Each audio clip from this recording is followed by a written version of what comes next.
Le deuxième bénéfice que l'on tire de ce hadith, c'est le danger de la langue, comme on a dit. Et qu'une seule parole peut être la cause de ta perte, ici-bas et dans l'au-delà.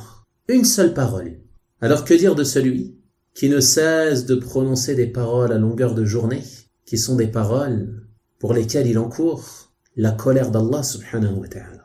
Combien de paroles les gens prononcent aujourd'hui qui sont contre eux et non pas en leur faveur.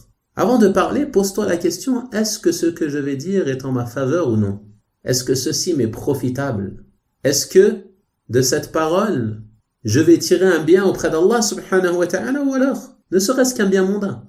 Ou alors est-ce que cette parole est interdite ou me met en péril, me met en danger, me fait encourir la colère d'Allah subhanahu wa ta'ala et son châtiment? Tu dois sans cesse te rappeler de cela et préserver ta langue. Car il se peut qu'une seule parole à laquelle tu ne prêtes même pas attention, que tu penses insignifiante ou que tu penses anodine, que celle-ci te conduise au plus bas fond du feu. Et on demande à Allah subhanahu wa ta'ala de nous préserver. Retiens donc cette langue. Fais attention à ce que tu dis. Fais attention à tes paroles. Pose-toi la question de savoir si cette parole, tu as le droit de la prononcer.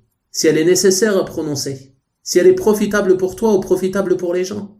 Et comme le prophète sallallahu alayhi wa sallam a dit dans le hadith que vous connaissez tous, celui qui croit en Allah et au jour dernier, qu'il dise du bien ou qu'il se taise. Si ta parole est une parole de bien, prononce-la. Sinon, tais-toi. Garde le silence. Et tu ne regretteras pas ton silence, bi'idhnillahi ta'ala. Quant aux paroles, combien sont celles que l'on prononce et que l'on regrette? Wallahu al-musta'an.